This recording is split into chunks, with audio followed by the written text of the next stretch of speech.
शिवांगी अपनी कुर्सी से उठी और सिर झुकाकर बोली, आज के भोजन के लिए धन्यवाद महाराज। अब हम जाने की आज्ञा चाहते हैं। यह कहकर वह अपनी आंखों में उमड़ते आंसुओं को छिपाने के लिए तुरंत वहां से चली गई। उसके कदम तेज थे, लेकिन उसके भीतर का दर्द उससे भी अधिक तेजी से फैल रहा था। उसके दिल में पीड़ा की एक गहरी लहर दौड़ रही थी, जो हर पल उसे भीतर से तोड़ रही थी। फिर भी उसने बड़ी मुश्किल से अपने आंसुओं को बहने से रोका।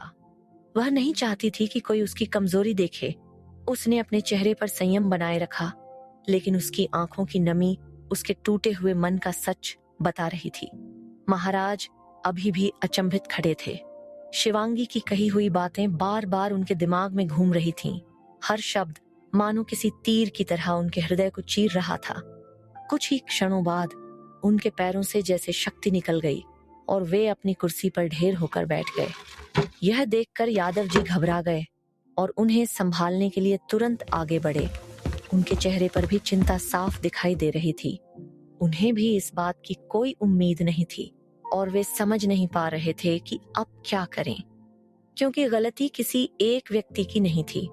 गलती उन परिस्थितियों की थी जिन्होंने वर्षों से इस दूरी को जन्म दिया था। कमरे में एक अजीब सी खामोशी फैल गई। ऐसा लग रहा था मानो दीवारें भी इस दर्द की साक्षी बन गई हों।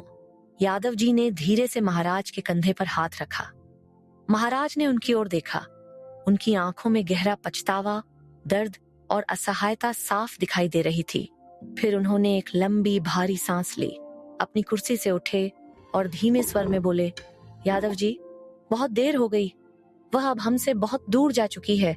उनकी आवाज में ऐसी टूटन थी जिसे सुनकर किसी का भी हृदय भारी हो जाता। यादव जी कुछ कह पाते उससे पहले ही महाराज धीमे कदमों से अपने कक्ष की ओर बढ़ गए। उनके कदमों में पहले जैसी दृढ़ता नहीं थी।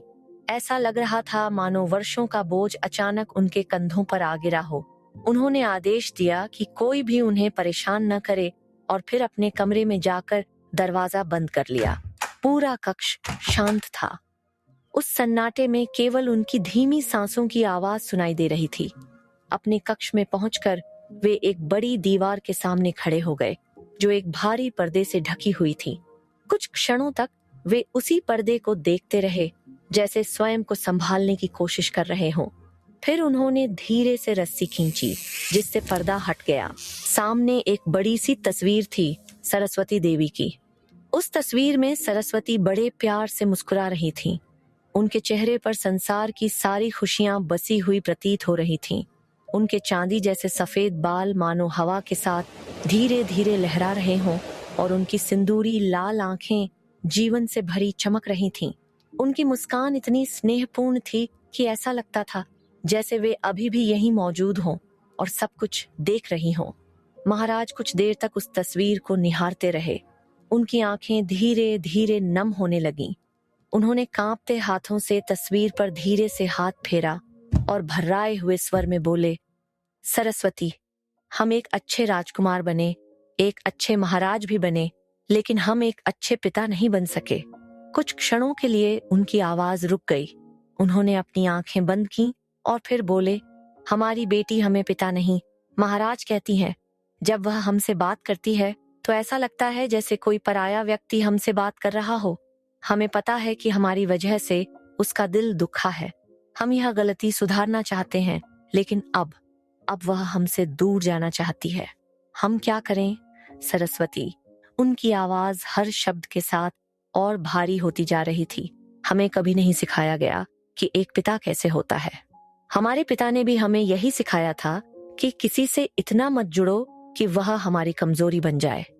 हमने एक बार तुम्हें खोकर अपनी कमजोरी देखी थी और फिर हम दोबारा किसी को खोने के डर से शिवांगी से दूर हो गए। उन्होंने एक गहरी सांस ली और उनकी आंखों से आखिरकार आंसू निकलकर गालों पर बहने लगे। हम हमेशा उसे देखते रहे, उसके बड़े होने के हर पल को महसूस किया, लेकिन कभी उसे अपने पास नहीं बुलाया। हमने उसका पहला शब्द सुना, उसका पहला कदम देखा, सब देखा, लेकिन हर बार डरते रहे कि अगर हम उससे जुड़ गए तो कहीं हमारी वजह से वह भी हमसे दूर न हो जाए।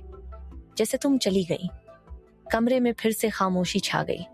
केवल उनके टूटे हुए दिल की पीड़ा उनके शब्दों में सुनाई दे रही थी। उन्होंने तस्वीर को देखते हुए कांपती आवाज में कहा, लेकिन अब हम और नहीं कर सकते। हमें उसे यह बताना होगा कि हम उससे कितना प्यार करते हैं। वह हमारी जान है, हमारी सबसे बड़ी खुशी है।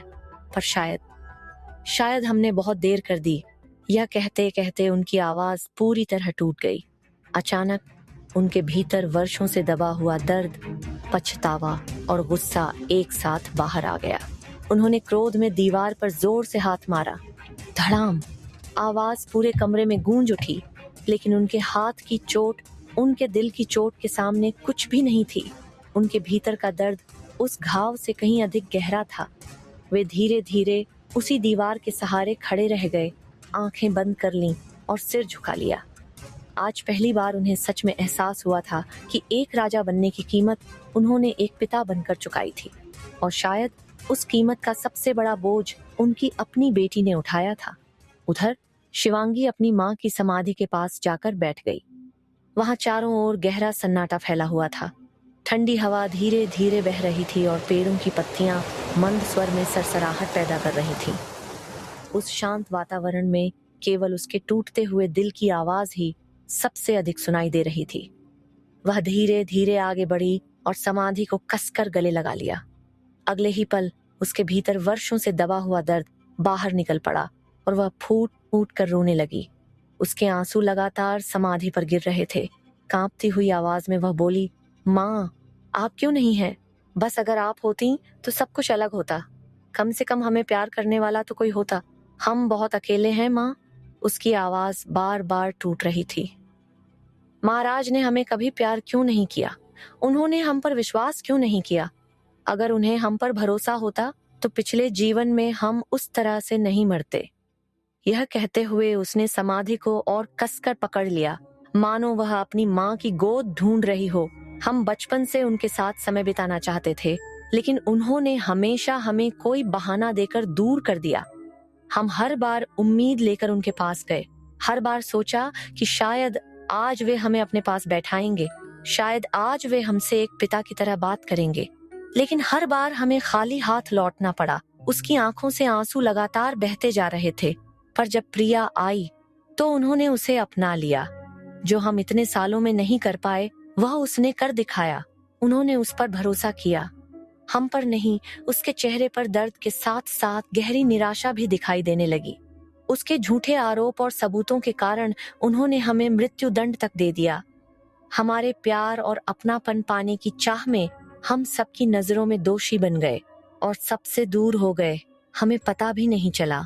उसने कुछ पल के लिए अपनी आंखें बंद कर लीं। जैसे वह पुराने घावों को याद कर रही थी, वैसे उसके भीतर की पीड़ा और गहरी होती जा रही थी। फिर उसने धीरे से कहा, लेकिन अब हम कोई गलती नहीं होने देंगे। इस जन्मदिन पर महाराज को उनकी प्यारी बेटी मिल जाएगी और फिर एक बार वे हमें भूल जाएंगे। इससे अच्छा तो यही होगा कि हम खुद ही यहाँ से दूर चले जाएं। उसकी आवाज में हार, दर्द और थकान साफ झलक रही थी। फिर उसने आसमान की ओर देखा और बेहद असहाय होकर बोली, लेकिन कहाँ जाए माँ? कहाँ? आखिर कहाँ? हमारा अपना है ही कौन? उसका शरीर धीरे धीरे थक चुका था, मन पहले ही टूट चुका था। रोते रोते, बातें करते करते और अपने भीतर का सारा दर्द बाहर निकालते निकालते शिवांगी वहीं अपनी माँ की समाधि के पास ही सो गई। उसका एक हाथ अभी भी समाधि पर रखा हुआ था, मानो वह अपनी माँ का साथ छोड़ना ही नहीं चाहती हो। किसी को नहीं पता था कि शिवांगी कहाँ है, क्योंकि उसने अपनी आध्यात्मिक शक्ति से खुद को अदृश्य कर लिया था। कोई भी उसे ढूंढ नहीं पा रहा था। पूरा महल अनजानी बेचैनी से घिरा हुआ था। एक ओर शिवांगी अपने पिछले जीवन की सभी यादों और घटनाओं को ध्यान में रखते हुए महाराज से दूरी बना रही थी। वह हर कदम सोच समझकर उठा रही थी ताकि उसका दिल दोबारा उसी दर्द से न गुजरे।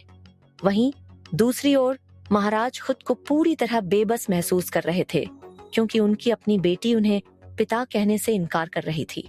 यह दूरी केवल शब्दों की नहीं थी, बल्कि वर्षों की अनकही भावनाओं, अधूरे रिश्तों और दबे हुए दर्द की थी। महाराज हर संभव प्रयास करना चाहते थे कि शिवांगी उनके पास रहे, लेकिन दूसरी तरफ शिवांगी हर संभव प्रयास कर रही थी कि वह उनसे दूर चली जाए। एक पिता अपनी बेटी को खोने के डर से लड़ रहा था और एक बेटी अपने टूटे हुए दिल को फिर से टूटने से बचाने की कोशिश कर रही थी। दोनों एक दूसरे से प्यार करते थे, लेकिन दोनों के बीच वर्षों की गलतफहमियां और अधूरे सच एक विशाल दीवार बनकर खड़े थे। क्या महाराज अपनी बेटी को हमेशा के लिए खो देंगे या वह उनके पास लौटेगी? शिवांगी किस दिशा में जाएगी, बदले की ओर या खुद को खोजने की ओर? उसके पिछले जीवन की कौन सी सच्चाई अभी भी छिपी है जो सब कुछ बदल सकती है? क्या आने वाला जन्मदिन एक नई शुरुआत बनेगा या फिर एक और बिछड़ने का कारण? जानने के लिए अभी पढ़िए अगला चैप्टर